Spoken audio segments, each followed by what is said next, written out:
You're listening to The Pilgrim's Lantern, true stories from the history of the Catholic faith, told slowly for the hours before sleep. Make yourself comfortable.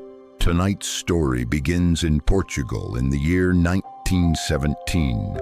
The village of Fátima sits in the hills of central Portugal, among sheep pastures and olive trees, and stone walls older than anyone can remember.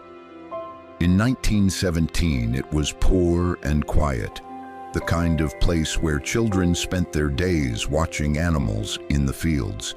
And the most important thing on any given morning was whether the sheep had wandered too far from the hollow. 3 children took care of those sheep.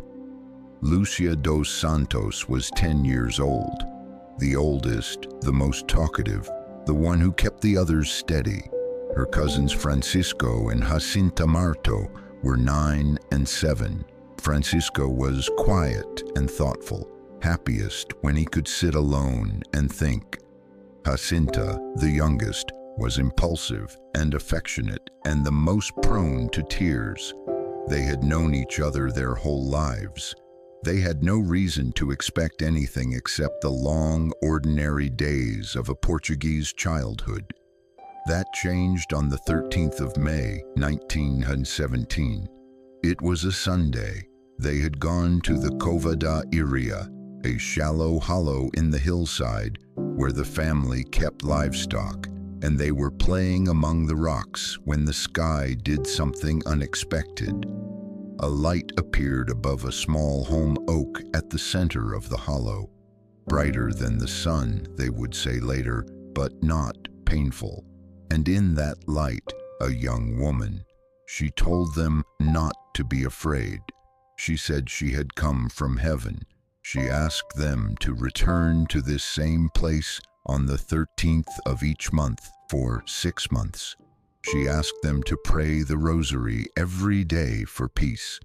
And then she was gone, rising slowly eastward into the sky. And the children were alone again with the smell of wildflowers and the sound of the sheep. They told almost no one at first.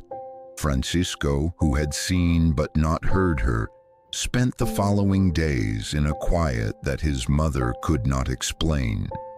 Jacinta found she could not stop thinking about what the woman had said. Lúcia lay awake at night trying to remember every word exactly.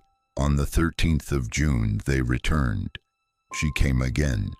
On the 13th of July, she came a third time. And this time she showed them something they had not been prepared to see. The vision that came in July 1917 was not peaceful. In a moment, in the space of a few seconds, they saw a great fire, and in that fire, souls, and a terrible cry. And then it was over, and the woman spoke to them calmly and gave them a secret in 3 parts and asked them to keep it. They were not believed. The mayor of Ourém had them arrested in August and interrogated them separately, threatening to boil them in oil if they would not reveal the secret.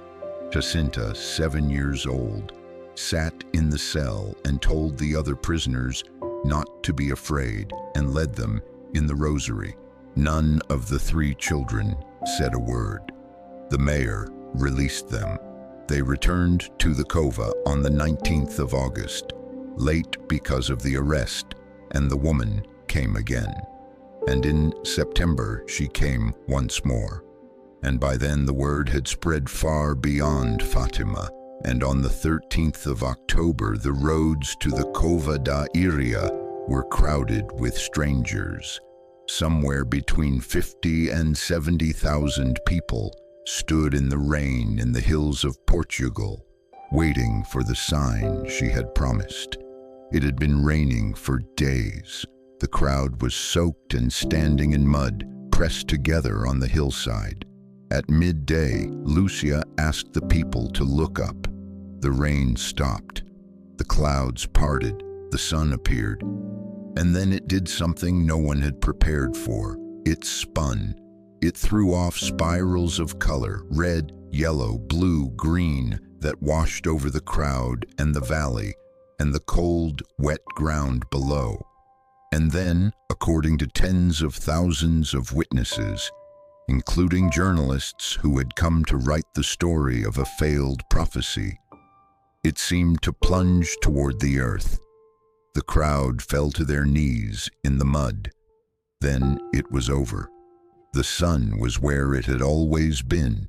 The people's clothes, which had been completely soaked, were dry.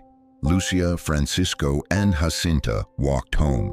Francisco Marto died in April 1919. He was 11 years old. Jacinta died the following February. She was 9. Both died from the Spanish influenza, the same epidemic killing millions across Europe. Before she died, Jacinta told the hospital sisters she was not afraid. Lúcia outlived them both by 85 years. She became a Carmelite nun, lived quietly in a convent in Coimbra, and died in February of 2005 at the age of 97. She kept the third secret for decades. It was not published in full until the year 2000. Francisco and Jacinta were canonized by Pope Francis in 2017, 100 years to the day after the first apparition. What to carry from this story tonight? 3 children in a field in Portugal, 7, 9, and 10 years old, poor, unknown, the kind of children no one writes down in history books.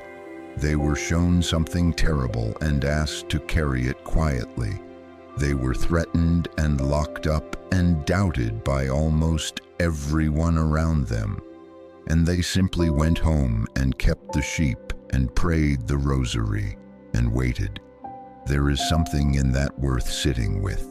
Not the spinning sun, not the secrets, but the 3 of them walking home through the fields of Fátima in the ordinary light of afternoon, carrying something the world did not yet understand. Good night.